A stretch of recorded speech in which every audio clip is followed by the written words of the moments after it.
Mr. President, it came down the floor today to talk about China's inability to keep its promise with the United States. You know, we had someone go over there. Of course, the president went over, talked to President Xi, and they gave the assurances that certain things were going to happen. And I've always said, and for quite some time, I've had occasion to visit with the Chinese. A lot of them are hoping that we would restrict things in this country so that the only place they can go to get power, our manufacturing base, would be places like China, India, Mexico, and all that. But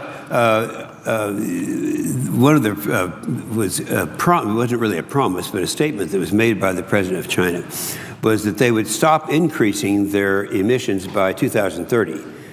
But it's impossible to accomplish this goal because of its current domestic energy mix and heavy reliance on coal for affordable electricity to its power. Now, even if that statement were accurate in that they would stop the increase, what they're saying is, not only are we not going to lower our emissions, but we are also going to increase our emissions from where we are today until 2030. Well, that's a long ways from now. So nonetheless, I made a speech last week. I said that China has no known reserves of natural gas, and I was wrong. I was wrong due to some of the misinformation we got. The fact that they are not able to realize these reserves is very significant. And that shouldn't distract from the fact that China has a difficult road ahead in developing affordable sources of fuel to meet its energy demands. According to a Forbes article, August 19th of 2014, this is a quote, China is not in the United States and faces technological, geological, technical, and topological hurdles in developing its shale gas resources. That was a quote that was out in Forbes magazine. Now, with these setbacks, China announced in August that it had to lower its natural gas production forecast significantly. In 2012, the Chinese projected they would produce 60 billion to 100 billion cubic meters of natural gas from shale by 2020.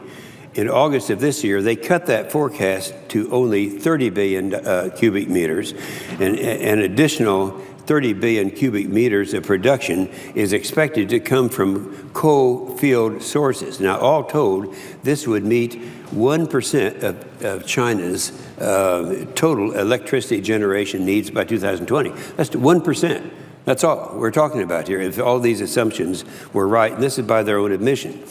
As the New York Times reported on October 21st of this year, China's ability to extract sufficient natural gas is in serious doubt, and its natural gas production is growing at a slower pace than its decelerating economy. China's problem is that its shale deposits are much different than ours. The formations are deeper, and they're more laden with clay, making it more difficult to extract them, and more expensive to get out through hydraulic fracturing the process.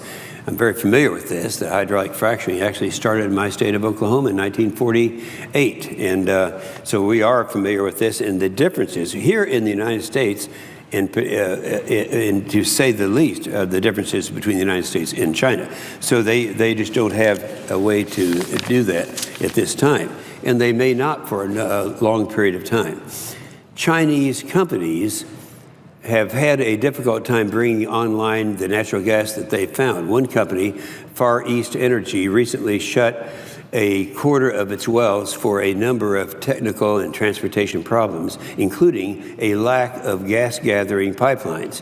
This underscores that China simply doesn't have the deep technological know-how that we do in this country, and has made the shale revolution possible that we've all enjoyed so much in the last 5 years. It was built on the back of 100 years of successful oil and gas development and technological advances in this country, which obviously they haven't had. China will continue to rely heavily on coal for its electricity generation, and we see this happening today. China continues to build the equivalent of one new coal-fired power plant every 10 days. Just think about that. In the last 7 years, in a talk that I made on the floor, we had analyzed and calculated the number of coal-fired plants that they have, and they even are going to continue that in the future. Other options for producing electricity with lower CO2 emissions is nuclear. However, the country's nuclear plans have stalled following the Fukushima disaster in Japan. Renewables are also an option, but we all know that these alone can't affordably power the world's largest economy. I doubt China will stick to any agreement to reduce greenhouse gas emissions if it puts at risk the country's economy. Meanwhile, the United States has agreed by the President's statement on our greenhouse gas emissions to reduce from 26 to 28% by 2025, so that the President can solidify a legacy on climate change that will be at the cost of the American people. We're handcuffing our economic future to the President's policies, which fail by their own measurement. Acting unilaterally, the President's greenhouse gas regulations would reduce global temperatures by only 0.018 degrees Celsius by 2010. That's 2100. That's 86 years from now. So I think, and we've been doing this for quite some time, ever since they started the United Nations meetings to get together all these countries that make all kinds of promises and projections. China has always been there with tongue-in-cheek, just wondering if we were really going to do that in this country. I mean, you stop and think about what China is doing right now in its development, in its growth, and the fact that they are just cranking out these coal-fired plants at a rate that is hard for us to understand. But nonetheless, they are doing it and will continue to do it by their own admission until 2030. With that, I'll yield the floor. Suggest that